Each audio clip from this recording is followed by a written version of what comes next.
வணக்கம். இது ஐபிசி தமிழின் செய்தி வீச்சு. இன்றைய செய்தி வீச்சிலும் இலங்கை மற்றும் உலக நிலவரங்கள் காத்திருக்கின்றன. ஸ்ரீலங்காவின் முதன்மை தலையாரியாக ஏகேடி ஆகிய அனுரகுமார திசாநாயக்கா பதவியேற்று 24 மணி நேரம் கடந்துவிட்ட நிலையில் இலங்கை தீவில் பழையன கழிதலும் புதியன புகுதலும் என்ற அதிர்வுகள் தொடர்கின்றன. இன்று நள்ளிரவில் நாடாளுமன்றம் கலைக்கப்படலாம் என்ற ஊகங்கள் இன்று காலை முதலே கொழும்பில் உலா வர தலைப்பட்டிருந்தன. இவ்வாறான செய்திகளின் உலா வருதல்களுக்கிடையே அனுரகுமார திசாநாயக்காவின் புதிய அரச இயந்திரத்தின் அசைவுக்கு வழிவிடும் வகையில் ரணில் வழங்கிய நியமனக்காரர்களின் பொறுப்பு துறப்பு செய்திகளும் தொடர்கின்றன. அந்த வகையில் வடக்கின் ஆளுநர் சார்ல்ஸும் தனது பதவியை துறந்திருக்கிறார். இவ்வாறான பதவி துறப்பு செய்திகள் வர அதே சமகாலத்தில் அமைச்சுக்களுக்குரிய புதிய செயலாளர்களின் நியமனங்கள் உட்பட்ட நகர்வுகளும் ஏகேடி தரப்பால் துரிதமாக நகர்த்தப்பட தலைப்படுகின்றன.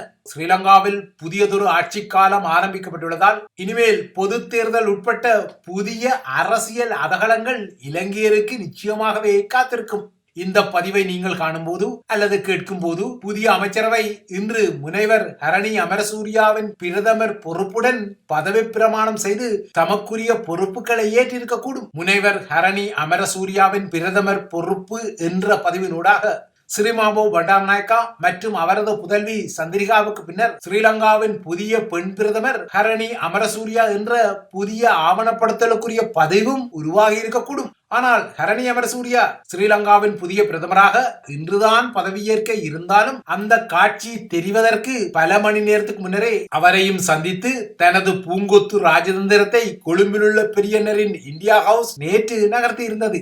ஏற்கனவே அக்கறையிலிருந்து இக்கரைக்கு வெளிப்பட்ட நரேந்திர மோடியின் வாழ்த்து செய்தியில் பெரியண்ணரின் அயலவருக்கு முன்னுரிமை கொள்கை மற்றும் பெரியண்ணரின் கடல் ஆளுமை திட்டத்தில் ஸ்ரீலங்கா சின்னத்தம்பிக்கு உள்ள முக்கியமான இடம் இடித்துரைக்கப்பட்ட நிலையில் இன்னே ஆச்சரியம் பாருங்கள், அச்சொட்டாக அதே பாணியில் தனது பெல்ட் அண்ட் ரோட் அதாவது பட்டையும் பாதையும் திட்டத்துக்குரிய துண்டு போடலை உறுதிப்படுத்தி பெய்ஜிங் சார்பாக சீன அரசு தலைவர் ஜி ஜின்பிங்கும் ஏகேடிஆருக்கு ஒரு முக்கிய செய்தியை அனுப்பியிருந்தார்.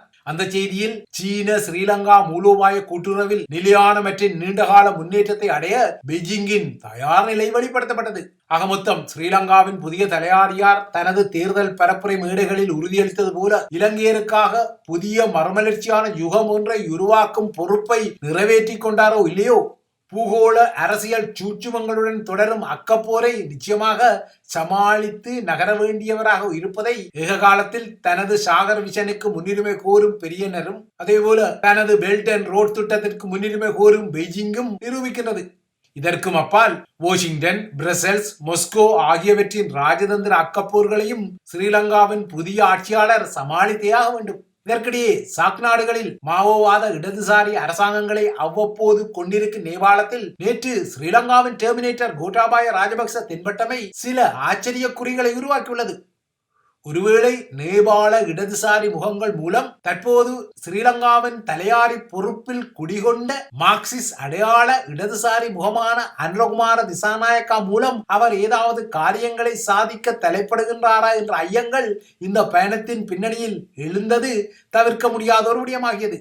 ஒருவேளை அனுரகுமார் தரப்பு தமது ராஜபக்ஷ அதிகார மையம் மீது எடுக்கக்கூடிய கிடுக்கு பிடிகளை தவிர்க்க நேபாளத்தின் மாவோவாத இடதுசாரி முகங்கள் ஊடாக கோட்டாபாயா ஏதாவது செய்ய தலைப்படுகின்றாரா என்ற ஊகம் தற்போது எழுந்துள்ளது.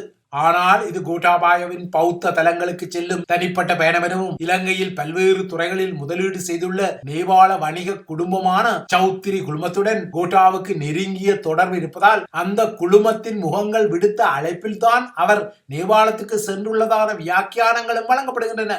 ஆனால் அறகலைய எனப்படும் ஸ்ரீலங்காவின் மக்கள் கிளர்ச்சி காலத்தில் ரணில் ஆட்சி பொறுப்பை ஏற்ற போது மாலதீவில் தென்பட்ட அதே கோட்டாபாய ராஜபக்ஷ ஏன் அனுரகுமார திசாநாயக்கா கொழும்பில் பதவியேற்ற நாளில் நேபாளத்தில் தரையிறங்கினார் என்பது குடைச்சலுக்குரிய ஒரு வினாவாக எதிரொலிக்கத்தான் செய்கின்றது.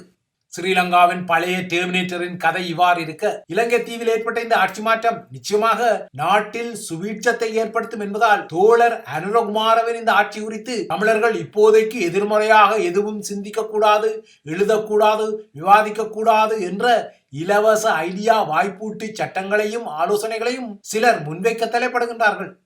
ஆனால் ஈழத்தமிழினம் தான் கடந்து வந்த பாதையில் கண்டுகொண்ட பட்டறிவுகள் மற்றும் படிப்பினைகளின் அடிப்படையில் தான் தென்னிலங்கையில் ஆட்சி கொலு ஏறும் ஆட்சியாளர்கள் குறித்த வரலாறு முன்னெச்சரிக்கையுடன் சொல்லப்படுகின்றதே தவிர அது வெறுமனவே வாதம் வலிப்பு பித்தம் சார்ந்த காழ்ப்புணர்வுகளின் அடிப்படையிலான பதிவுகள் அல்ல.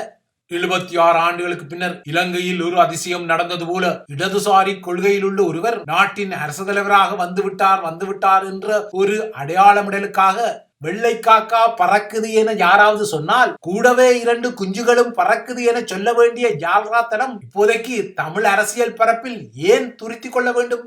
76 ஆண்டுகளின் பின்னர் இலங்கை தீவில் ஒரு அதிசயம் நடந்தது போல இடதுசாரி கொள்கையில் உள்ள ஒருவர் நாட்டின் அரசு தலைவராக வந்துவிட்டார் என்ற டமார விழிப்புகள் இருந்தாலும் பழைய காட்சிகள் மாறவே இல்லை. இதனால்தான் நேற்று பதவியேற்ற இதே இடதுசாரி தலைவர் அரசு தலைவராக முதலில் உலங்குவானூர்தியில் ஏறி கண்டிக்கு பறந்து லலிதா மாளிகையில் வழிபட்டு அதன் பின்னர் அஸ்கிரிய மல்வத்து பௌத்த பீடங்களை சந்தித்து ஆசி பெற்று திரும்பிய காட்சிகள் தெரிகின்றன. ஆகையால் இலங்கை தீவில் முன்னர் தென்பட்ட சில சனாதன காட்சிகளெல்லாம் இந்த இடதுசாரி தலைவர் செய்ய மாட்டார் என சொல்லும் தலைகளுக்கு இவ்வாறான காட்சிகளும் ஒரு செய்தியை சொல்லக்கூடும். ஆகையால் இவ்வாறான காட்சிகளுக்கு பின்னர் இருக்கும் யதார்த்தங்கள் தான் ஈழத்தமிழர்களின் அரசியல் பரப்பில் கடந்த கால பட்டறிவுகளுடன் கலக்கப்பட்டு சொல்லப்படுகின்றனவே தவிர சில ஐடியா புரவலர்கள் சொல்வது போல புதிய ஆட்சிக்கு முதலிலேயே சாபம் கொடுக்கும் ஒரு நிலை அல்ல. இந்த ஐடியா புரவலர்கள் அப்போதைய ஜேவிபி ஆகிய மக்கள் விடுதலை முன்னணி வேறு, இப்போதைய என்பிபி ஆகிய தேசிய மக்கள் சக்தி வேறு என வலிந்து வெறும் வார்த்தைகளில் மட்டும் நிரூபிக்க தலைப்படக்கூடாது.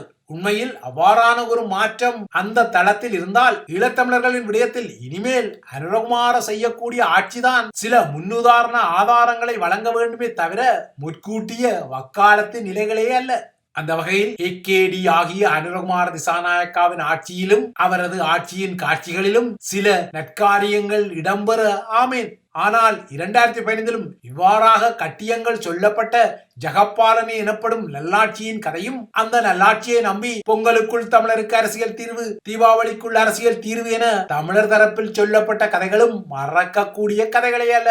ஆகையால் இதோ இலங்கை தீவின் விதியை மாற்றியமைக்கும் ஒரு இடதுசாரி தலைவர் பதவி ஏற்று விட்டார் என்ற டமாரங்களை விட அவர் அவ்வாறாக முற்போக்கு சிந்தனையுடன் செய்து காட்டக்கூடிய விளைவுகள் தான் இங்கு எதிர்பார்க்கப்படுகின்றன. இலங்கை தீவுக்கு கடன் கொடுத்த நாணய நிதியம் போன்ற அனைத்துலக மார்வாடி நிறுவனங்களே தமது நிபந்தனைகள் மற்றும் விதிகளை தளர்த்தி கொள்ளாமல் அனுரகுமார திசாநாயக்காவுடன் இணைந்து பணியாற்ற எதிர்பார்த்துள்ளதான தந்திரோபாய செய்திகளை வெளியிடும் போது இலங்கை தீவில் பேரின அந்தகாரத்தில் பல தசாப்த காலமாக சிக்கி சின்னாபின்னப்பட்டு இன்னல் பட்ட ஒரு இனம் இடதுசாரி கம்ரேட் அனுரகுமாரவின் புதிய ஆட்சி குறித்து நல்லதாகவே பேச வேண்டும், நல்லதாகவே எழுத வேண்டும் எனவும் மாறாக எழுதுபவர்களுக்கும்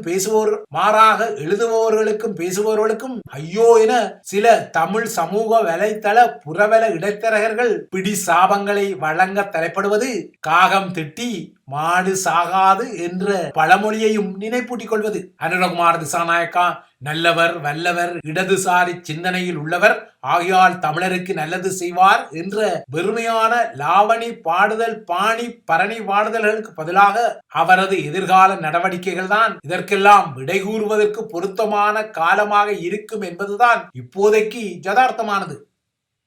இவை இலங்கை தீவை மையப்படுத்திய விடயங்கள். அடுத்து உலக நிலவரங்களை நோக்கிக் கொண்டால் லெபனான் மீது நேற்று இஸ்ரேல் நடத்திய வான்வழி தாக்குதல்களில் இதுவரை 492 பேர் கொல்லப்பட்டதான குரூரமான துன்பியல் செய்தி வெளிப்பட்டுள்ளது. இஸ்ரேலின் இந்த கொடிய நாசகார தாக்குதலில் 1600க்கும் மேற்பட்ட மக்கள் காயமடைந்துள்ளனர். அனைத்துலக சமூகம் லெபனான் மீது மூர்க்கத்தனமாக தாக்கும் இஸ்ரேலை கட்டுப்படுத்தாமல் விட்டால் மத்திய கிழக்கு பிராந்தியத்தில் ஒரு போர் வெடிக்கும் என ஜோர்தான் புதிய எச்சரிக்கையை விடுத்துள்ளது. ஜோர்தான் போன்ற நாடுகள் விடும் இவ்வாறான எச்சரிக்கைகளில் ஆதாரம் உள்ளதாக அமெரிக்காவின் முன்னாள் பாதுகாப்பு அமைச்சரும் முன்னாள் சிஐஏயின் தலைவருமான லியோன் மெனட்டாவும் குறிப்பிடுகின்றார். இஸ்ரேலுக்கும் ஹெஸ்புல்லாவுக்கும் இடையே இப்போது நடைபெற்று வரும் போர் பரந்த பிராந்திய போராக மாறும் எனவும் லியோன் மெனோட்டா எதிர்ப்பு கூறியுள்ளார். இந்த வாரம் ஐநா பொதுச்சபை அமர்வு உலக தலைவர்களுடன் நியூயார்க் நகரில் இடம்பெறவுள்ள நிலையில் இறையாண்மை கொண்ட ஒரு நாடான லெபனான் மீது இஸ்ரேல் மீண்டும் ஒருமுறை நேற்று தாக்குதல் நடத்திய நிலையில் அவ்வாறான இறையாண்மை கொண்ட நாடான லெபனான் மீது இஸ்ரேல் நடத்திய தாக்குதல்களில் கமுக்கமாக உள்ளது. இஸ்ரேல் நேற்று நடத்திய இந்த மூர்க்கமான தாக்குதல்களில் 35 சிறார்கள், 58 பெண்கள் உட்பட 492 பேர் கொல்லப்பட்ட துன்பியல் நீட்சியுற்றது. தமது தாக்குதலில் 1300க்கும் மேற்பட்ட ஹெஸ்புல்லா இலக்குகள் தாக்கப்பட்டதாக இஸ்ரேல் உரிமை கோருகிறது. நேற்றைய தாக்குதல்கள் 2006ஆம் ஆண்டுக்கு பின்னர் லெபனான் மீது இஸ்ரேல் நடத்திய மிகப்பெரிய கொடிய தாக்குதலாக பதிவாகியுள்ளது. இந்த நிலை நேற்று தான் பதவியேற்ற பிரான்சின் புதிய வெளியுறவு அமைச்சர் ஜான் நோயல் பரோட் ஐநா பாதுகாப்பு பேரவையின் அவசர கூட்டத்தை பிரான்ஸ் சார்பாக கூட்ட கோரிக்கை விடுத்துள்ளார். லெபனான் நிலவரங்கள் தொடர்பாக ஐநா பாதுகாப்பு பேரவை விவாதிக்க உள்ள நிலையில் லெபனான் மீது ஒரு தரைவழி ராணுவ நடவடிக்கைக்கான சாத்தியக்கூறையும் இஸ்ரேல் நிராகரித்துக் கொள்ளவில்லை. தரைவழி படையெடுப்பு ஒன்றுக்குரிய உத்தரவு வந்தால் அதனை விரைவாக செய்ய தமது துருப்புக்கள் முழுமையான தயார் நிலையில் உள்ளதாக இஸ்ரேலிய ராணுவ தலைமையகம் குறிப்பிடுகிறது. நேற்றைய தாக்குதலில் பொதுமக்கள் பலியாகிய நிலையில் லெபனான் மக்கள் மீது தாம் போரை நடத்தவில்லை என குறிப்பிட்ட இஸ்ரேலிய பிரதமர் பெஞ்சமின் நெத்தன்யாகு ஹெஸ்புல்லா நிலைகளிலிருந்து லெபனான் மக்கள் விலகியிருக்க வேண்டும் என மீண்டும் கோரிக்கை விடுத்துள்ளார். இஸ்ரேல் அதன் வடக்கு பகுதியில் ஏற்கனவே இருந்த அதிகார சமநிலையை மாற்றி வருவதால் இஸ்ரேலியர்கள் இனிவரும் நாட்களில் சிக்கலான நிலவரங்களை எதிர்கொள்ள வேண்டும் எனவும் நெத்தன்யாகு எச்சரிக்கிறார்.